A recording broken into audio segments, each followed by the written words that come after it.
اللہ تعالیٰ قرآن کریم میں ارشاد فرماتے ہیں کہ تم بہترین امت ہو، اور پھر فرماتے ہیں تأمرون بالمعروف وتنہون عن المنکر۔ کیوں بہترین ہو؟ اس لیے کہ تم نیکی کا حکم دیتے ہو اور برائی سے روکتے ہو۔ ہمارا بہترین ہونا اس لیے ہے کہ ہم نیکی کا حکم دینے والے ہیں اور برائی سے منع کرنے والے ہیں۔ رسول اللہ صلی اللہ علیہ وآلہ وسلم کے ہر امتی کا یہ فرض ہے کہ وہ نیکی کا حکم دے اور برائی سے منع کرے۔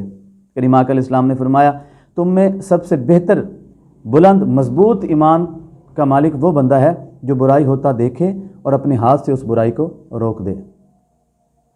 اگر کوئی شخص زنا کی طرف جا رہا ہے، اگر کوئی شخص شراب پینے جا رہا ہے، اگر کہیں پر جوا ہو رہا ہے، اگر کوئی چوری کی نیت سے جا رہا ہے، اور اگر کوئی کسی کا حق دبانے کے لیے جا رہا ہے، تو آپ کے پاس اگر اتنی طاقت ہے، اللہ نے آپ کو نوازا ہے، تو آپ اپنے زور بازو پر اس کو اس برائی سے منع کر دیں۔ انفرادی طور پر اور اجتماعی طور پر اگر کوئی گناہ ہونے جا رہا ہے تو آپ اپنے زور بازو پر اس گناہ کو روک دیں۔ رسول اللہ نے فرمایا یہ سب سے مضبوط ترین ایمان ہونے کی نشانی ہے۔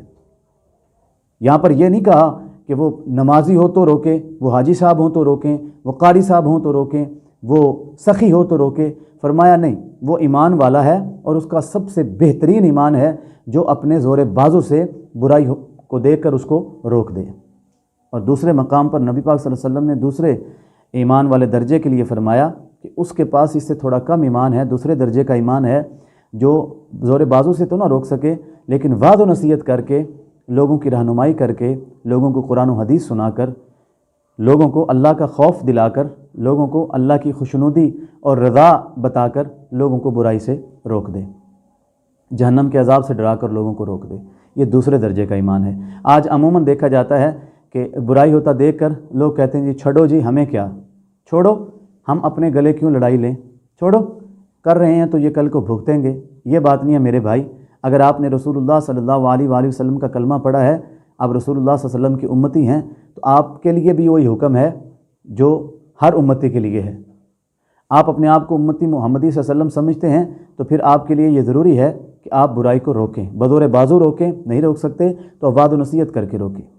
اور کریم آقا علیہ السلام نے فرمایا کہ تیسرے درجے کا ایمان اس بندے کا ہے جو کمزور ترین ایمان فرمایا ہے کہ جو بندہ نہ زور بازو سے روک سکے، نہ زبان سے وعظ و نصیحت کر کے روک سکے، وہ دل میں یہ خیال کر لے کہ یا اللہ یہ جو اجتماعی یا انفرادی طور پہ گناہ ہو رہا ہے، میں اتنی طاقت نہیں رکھتا کہ میں ہاتھ سے روک سکوں، اور نہ ہی میں اتنی صلاحیت رکھتا کہ میں وعظ و نصیحت کر کے اس گناہ کو روک سکوں۔ یا رب العالمین، لیکن میرا جی کرتا ہے کہ اگر میرے پاس طاقت ہوتی تو میں ضرور روکتا، وعظ و نصیحت کر کے روکتا، لیکن اب میں کمزور ہوں۔ یا اللہ ان کو ہدایت عطا فرما دے اور مجھے ہمیشہ کے لیے اس گناہ سے بچا لے۔ کریم آقا علیہ السلام نے فرمایا یہ وہ بندہ ہے جس کے دل میں رائی کے دانے کے برابر ایمان ہے۔ اور کریم آقا علیہ السلام نے فرمایا یہ جو سب سے کمزور ایمان والا ہے، یہ رائی کے دانے کے برابر ایمان والا قیامت کے دن جہنم میں جائے گا، لیکن اتنے ایمان کی برکت سے اللہ تعالیٰ اسے بھی جہنم سے نکال کر جنت عطا فرما دے گا۔ تو آئیں اپنے اپنے ایمان کو تولیں، یہ پیمانہ ہے ایمان تولنے کا۔ سب سے مضبوط ایمان کس کا ہے وہ بھی تول لیں کہ جو ہاتھ سے آپ روک دیتے ہیں تو سمجھ لیں آپ کا سب سے مضبوط ایمان ہے۔ اور اگر آپ دوسرے درجے کے ایمان پر فائز ہیں تو پھر آپ وعظ و نصیحت کر کے اس کو برائی سے روکنے والے ہیں۔ اور اگر آپ یہ دونوں کام نہیں کرتے، یہ تیسرا کام کر لیں، کم از کم دل میں خیال کر لیں کہ یہ گناہ ہو رہا ہے اور میں اس سے بری و ذمہ ہوں، یا اللہ ان کو ہدایت دے اور مجھے اس گناہ سے محفوظ فرما، تو یہ سمجھ لیں آپ کے دل میں رائی کے دانے کے برابر ایمان ہے۔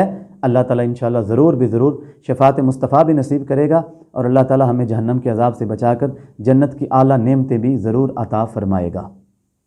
اللہ تعالیٰ ہم سب کو امر بالمعروف اور نہی عن المنکر کرنے کی توفیق عطا فرمائے۔ یہ ذہن میں رکھیے، نیکی کرنا بہت بڑا اجر کا باعث بنتا ہے، لیکن گناہوں کو چھوڑ دینا، گناہوں کو ترک کر دینا، یہ اللہ کے قرب کا باعث بنتا ہے۔ اللہ تعالیٰ ہمیں عمل کی توفیق عطا